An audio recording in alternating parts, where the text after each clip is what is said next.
Hello बच्चों, welcome to my YouTube channel Manas tutorial.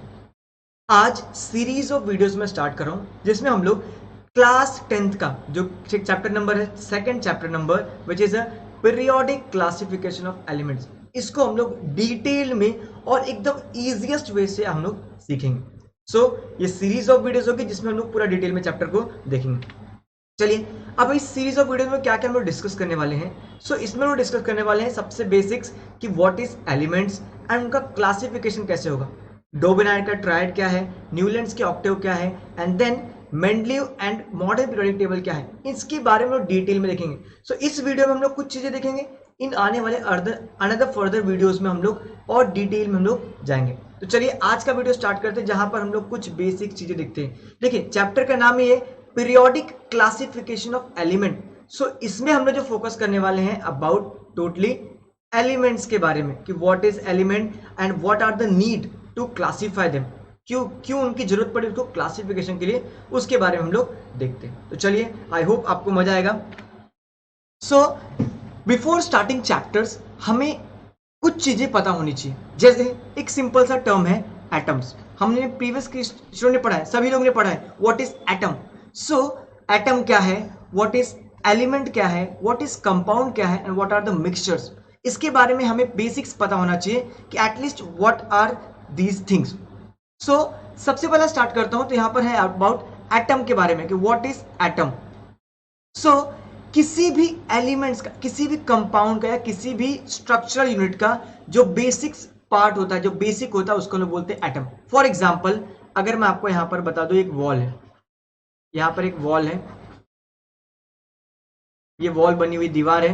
अब ये जो वॉल है वो किससे बनी होती है, ये बनी होती है ईंट से, ब्लॉक्स, छोटे छोटे ब्लॉक से बनी होती है। ये जो पूरे वॉल का जो बेसिक यूनिट है, बेसिक यूनिट क्या है, एक फंडामेंटल, इसका जो फंडामेंटल बेसिक यूनिट है वो क्या है, एक ब्लॉक, एक ईंट। उसी ब्लॉक को हम लोग क्या बोलते हैं, एटम। किसी भी स्ट्रक्चर का जो बेसिक यूनिट होता है उसको हम लोग क्या बोलते हैं, एटम।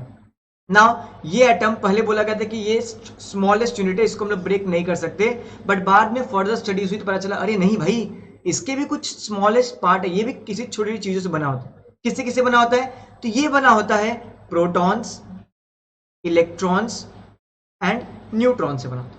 प्रोटॉन इसके ऊपर पॉजिटिव चार्ज होता है, न्यूट्रॉन्स इसके ऊपर नेगेटिव चार्ज होता है, एंड इलेक्ट्रॉन के ऊपर नेगेटिव चार्ज होता है, एंड न्यूट्रॉन्स चार्जलेस होता है। इस तरह से एक एटम होता है जिसमें पॉजिटिव चार्ज भी होता है, नेगेटिव चार्ज भी होता है, और न्यूट्रल मॉलिक्यूल, न्यूट्रॉन भी पाया जाता है। प्रोटॉन्स और न्यूट्रॉन्स ये हमेशा सेंटर में पाए जाते हैं, एंड इलेक्ट्रॉन्स क्या करता है, इसके चारों ओर रिवॉल्व करता है। तो ये था बेसिक्स अबाउट एटम। क्लियर हुआ, आप होप आप सभी को क्लियर होगा। चलिए दूसरा एक बेसिक सा टर्म लेते हैं जिसका नाम है एलिमेंट, जिसके बारे में लोग इस वीडियो में पढ़ने वाले हैं कि एलिमेंट्स का क्या है, उसका क्लासिफिकेशन क्या है। एलिमेंट्स इज द सब्सटेंस, क्या है, ये एक सब्सटेंस है that can not be separated into substance through chemistry. ये एक बेसिकली एक सब्सटेंस है जिसको हम लोग सेपरेट नहीं कर सकते, ब्रेक नहीं कर सकते। फॉर एग्जाम्पल कार्बन, जो कार्बन होता है, कार्बन इज वन एलिमेंट, इसको हम लोग फिर से कार्बन को हम लोग सेपरेट नहीं कर सकते। कार्बन, ऑक्सीजन, देखो यहाँ पे around 118 elements are discovered till now, अभी तक 118 एलिमेंट्स की डिस्कवरी हुई है। तो मैं यहाँ पे पीरियोडिक टेबल दे दिया हूँ कि there lots of elements are in there. अभी इसी एलिमेंट्स का कैसे क्लासिफिकेशन हुआ है हम लोग इस वीडियो में देखने वाले हैं। तो ये दो टर्म आपको एकदम इजिली बेसिक्स में आपको टर्म क्लियर होगा कि एटम क्या है, किसी भी एक स्ट्रक्चर यूनिट का बेसिक यूनिट है, एंड एलिमेंट क्या है, ऐसा सब्सटेंस जिसको हम लोग केमिस्ट्री से उसको ब्रेक सेपरेट नहीं कर सकते। So there are 118 element. Now अब आगे बढ़ते बच्चों थर्ड पार्ट की तरफ, जिसका नाम है कंपाउंड। व्हाट इज कंपाउंड, आपसे पूछा गया कि what is compound. Compound is a material, ये क्या है, it is a material which is form by chemically bonding two और अदर मोर केमिकल एलिमेंट्स। जैसे अब आप देख लो सिंपल सा H2O, H2O को हम लोग क्या बोलते हैं, it is a water. Water किससे किससे बना है, एक हाइड्रोजन एलिमेंट, दो हाइड्रोजन एलिमेंट एंड एक ऑक्सीजन यूनिट। ऐसा मटेरियल या ऐसा सब्सटेंस जो हाइड्रोजन प्लस ऑक्सीजन मीन्स दो या दो से एलिमेंट से मिलकर बना होता है, उसको बोलते हैं हम लोग कंपाउंड। यहां पर देखो एक एग्जांपल आपको दिया हुआ, यहाँ पे कार्बन है एंड ये कार्बन 4 हाइड्रोजन से बना हुआ, तो इसको बोलते हैं हम लोग कंपाउंड। सो कंपाउंड क्या होता है, दो two or more than two elements are combined to form compound. Next last है mixture. What is mixture? So mixture भी ऐसा सब्सटेंस है जो to or more different material से बना होता है। अब बोलोगे सर आप बोल रहे हो कंपाउंड भी सेम है मिक्सचर भी सेम है, बट कंपाउंड में क्या होता है कि कार्बन और हाइड्रोजन देखो यहाँ पे बॉन्डेड है, उनके बीच में बॉन्ड फॉर्म होता है एंड ऑल्सो जो इनका प्रपोर्शन होता है वो सेम होता है। जैसे H2O कब बनेगा, जब दो हाइड्रोजन और एक ऑक्सीजन मिलेंगे तभी एक वाटर मॉलिक्यूल बनेगा। अगर 3 हाइड्रोजन 4 हाइड्रोजन बनेंगे तो कभी वाटर मॉलिक्यूल नहीं बनेगा।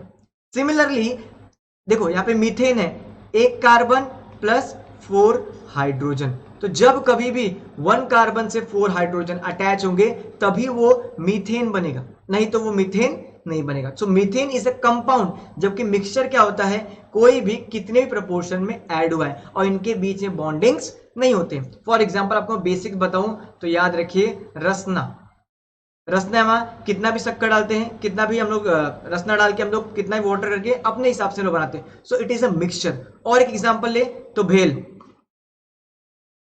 भेल सबने खाया होगा, तो भेल इज अ मिक्सचर जहां पर हम लोग बहुत सारी चीजों को अपने हिसाब से ऐड करते हैं, उनके बीच में बॉन्डिंग्स फॉर्म नहीं होती। तो आई होप आपको बेसिक्स आ गया होगा। नाउ अब हम लोग मूव करेंगे कि इस चैप्टर में क्या क्या चीजें, एलिमेंट्स के बारे में क्या क्या चीजें डिटेल में दी गई है, चलिए उसके बारे में देख लेते हैं। चलो सो फर्स्ट टॉपिक है क्लासिफिकेशन ऑफ एलिमेंट्स, कि क्लासिफिकेशन ऑफ एलिमेंट्स क्या है। देखो सबसे पहला वर्ड है क्लासिफिकेशन। क्लासिफिकेशन को अगर मैं दूसरा वर्ड बोलूं तो उसको हम लोग सेग्रीगेट करना, कि बहुत सारी चीजें थी उसको हम लोग सेपरेट करना। अभी तक हम लोगों ने अराउंड 118 एलिमेंट्स को डिस्कवर किया है, उनको क्लासिफाई किया है। जबकि जब 1800 था, जो 18th सेंचुरी थी, उसमें केवल 30 ही एलिमेंट्स को हम लोग सेपरेट कर पाए थे। सो नाउ 118 एलिमेंट्स को सेग्रीगेट कर पाए, क्लासिफाई कर पाए। There are more lots of elements will be there, जो फ्यूचर में उनकी डिस्कवरी होगी। अब ये क्वेश्चन आता है कि क्यों हमें इसकी डिस्कवरी करनी पड़ी, क्यों हमें इसका क्लासिफिकेशन करना पड़ा। अब देखो यहां पर 118 एलिमेंट की डिस्कवरी हुई है। अब इसकी सबकी प्रॉपर्टीज अलग है, बहुत सारी, हर एलिमेंट्स की बहुत सारी प्रॉपर्टीज होती है, तो हम हर इंडिविजुअल को पढ़ना हमारे लिए थोड़ा सा डिफिकल्ट होता है। सो इसके लिए हमें क्या करेंगे, हम उनका ग्रुप बना देंगे, क्लासिफिकेशन बना देंगे। जिस तरह से हम लोगों ने एनिमल्स का किया था कि सारे एनिमल्स को हम लोग पढ़ तो नहीं सकते उनके बारे में, तो हम लोगों ने क्या किया, उनका क्लासिफिकेशन कर दिया, उनका 5 किंगडम क्लासिफिकेशन कर दिया, जिससे कि एक किंगडम के बारे में पढ़ने पर उसमें जितने भी एलिमेंट्स है, जितने भी एनिमल्स थे, उसके बारे में हमें जानकारी मिल जाती थी। ठीक उसी तरह से हम लोग ने एलिमेंट्स को क्लासिफाई कर दिया, जिसकी वजह से एक ग्रुप को अगर मैं पढ़ता हूं तो उसमें आने वाले सारे एलिमेंट्स के बारे में मुझे पता चल जाएगा। तो ये था, इसलिए हमें क्लासिफिकेशन की नीड हुई।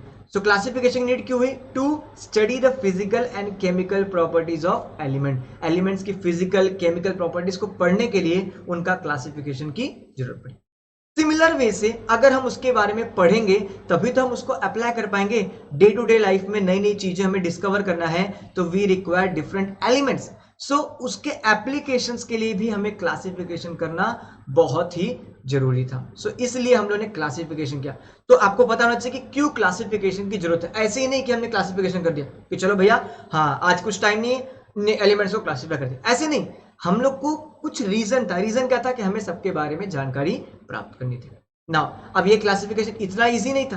तो डिफरेंट साइंटिस्ट आए, उन्होंने अपना अपना मेथड, अपना अपना बेसिस के आधार पर उन्होंने क्या किया, क्लासिफिकेशन किया। उन्हीं में से हम लोग कुछ को देखेंगे कि आज कौन कौन से न्यू साइंटिस्ट थे जिन्होंने इसके बारे में डिस्कवरी या मेथड दिया जिससे हम लोग क्लासिफिकेशन कर सकते हैं। चलिए देखते हैं। सबसे पहले आते हैं अपने भैया डोबेरानर भैया। देखो डोबेरानर ट्रायड्स, इन्होंने बोला कि डोबेरानर का ट्रायड होता है। अभी ट्रायड मतलब क्या होता है, ट्राई मतलब होता है 3। इन्होंने बोला कि सारे एलिमेंट्स है ना, उनका ग्रुप होता है कितने का, 3 का ग्रुप होता है। किसका होता है, 3 का ग्रुप होता है। एंड इनकी जो केमिकल एंड फिजिकल प्रॉपर्टी होती है वो क्या होती है, सेम होती है। और इनके बीच में कुछ रिलेशन भी होता है। क्या होता है देखते हैं। तो देखो, group of 3 elements each having similar chemical and properties are called as a triads. कि ऐसे 3 एलिमेंट जिनकी केमिकल प्रॉपर्टी सेम है उनको हम लोग क्या बोलते हैं? ट्राइड्स बोलते हैं। ऐसा किसने बोला? डो बेरान ने बोला। आगे उन्होंने और किया कि अगर उन्होंने अरेंज किया, ही अरेंज्ड 3 एलिमेंट्स, उन्होंने क्या किया? 3 एलिमेंट्स को अरेंज किया इन ट्राइड, जितने भी एलिमेंट्स थे उनको 3-3 के ग्रुप में अरेंज किया with an increasing order their atomic mass, उनके एटॉमिक मास के हिसाब से उसको इंक्रीजिंग ऑर्डर में रख दिया। और क्या बताया उन्होंने? क्या बोला कि चलो 3 एलिमेंट है ए बी सी, ये 3 एलिमेंट को अगर मैं इंक्रीजिंग मास के हिसाब से अरेंज करता हूं तो क्या होगा? जो ए प्लस सी, जो first one and third one का अगर मैं एवरेज निकालूंगा तो it will be equal to atomic mass of B. इन्होंने कुछ एग्जांपल भी दिए, हम लोग डिस्कस करेंगे। तो बेसिक इन्होंने बताया कि 3-3 के ग्रुप में किया एंड फर्स्ट एंड थर्ड को अगर मैं उसका एवरेज लेता हूं, उसका मैं एवरेज लेता हूं, सो उसका एवरेज जो होगा वो एटॉमिक मास बी के इक्वल आता है। कुछ एग्जांपल दिए, कौन कौन से? देखिए, जैसे पहला एग्जांपल उन्होंने बोला, पहला एग्जांपल कि लिथियम जिसका एटॉमिक मास है 7, सोडियम जिसका एटॉमिक मास है 23 एंड पोटेशियम जिसका एटॉमिक मास है 39। तो उन्होंने क्या बताया कि फर्स्ट एंड थर्ड का एवरेज, फर्स्ट एंड थर्ड का अगर मैं एवरेज लेता हूं 7 + 39, 7 + 39 divide by 2 is equal to atomic mass of middle one. देखो मिडल 23 है। कुछ और एग्जांपल देखते हैं यहाँ पे। उन्होंने सेकंड दिया कैल्शियम, स्ट्रोटियम एंड बेरियम। कैल्शियम का एटॉमिक मास है 40, स्ट्रोटियम का एटॉमिक मास है 88 एंड बेरियम का एटॉमिक मास है 137। तो देखो 40 + 137 डिवाइड बाय 2 अगर मैं इसको करता हूं तो it will be around 88.5 which is approximately same to strontium. तो इसलिए इस तरह से उन्होंने 3-3 के ग्रुप में डिवाइड किया और बताया फर्स्ट एंड थर्ड का अगर मैं एवरेज निकालता हूं तो it will be equal to middle one. Third example chlorine, bromine, iodine. So chlorine का है 35.5, ब्रोमीन का है 80 एंड आयोडीन का है 127। तो इन्होंने फर्स्ट एंड थर्ड का एवरेज लिया एंड पाया कि it is 81.25 which is similar to bromine. तो इस तरह से इन्होंने डोबेरानर का ट्राइड। ना आपको एग्जाम पॉइंट ऑफ व्यू से क्या इंपॉर्टेंट है? आपको इंपॉर्टेंट है ये डेफिनेशंस, ये डेफिनेशंस इंपॉर्टेंट है एंड ऑल्सो आपको इनमें से, इन 3 में से कोई भी एक एग्जाम्पल आप याद रखिए। ये आपको 2 मार्क्स के लिए एग्जाम्स में आते हैं तो आपको आ सकता है।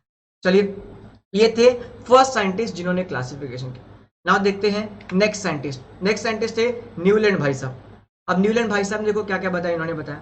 इन्होंने सिंपल कर दिया कि इन्होंने 8 उन्होंने 3 का ग्रुप बनाया था, इन्होंने 8 का ग्रुप बनाया और बोला जिस तरह से सारे गामा पध नी सा, हर सारे गामा पध नी के बाद फिर क्या आता है? सा, ये रिपीट होता है। तो इन्होंने बोला कि अगर मैं एटॉमिक मास के हिसाब से इनको अरेंज कर दूं इंक्रीजिंग ऑर्डर में तो हर 8th वन है वो फर्स्ट वन के प्रॉपर्टी उसकी सेम होगी। देखते हैं Newlands law of Octave. Octave means याद रखिए, ऑक्टेव मींस 8। तो न्यूलैंड ने ऑक्टेव 8 का ग्रुप बनाया and state that elements are arrange in increasing order of atomic mass, उनको एटॉमिक मास से अरेंज किया। The properties of every 8th element, वैसे 1 2 3 4 5 6 7 के बाद 8th।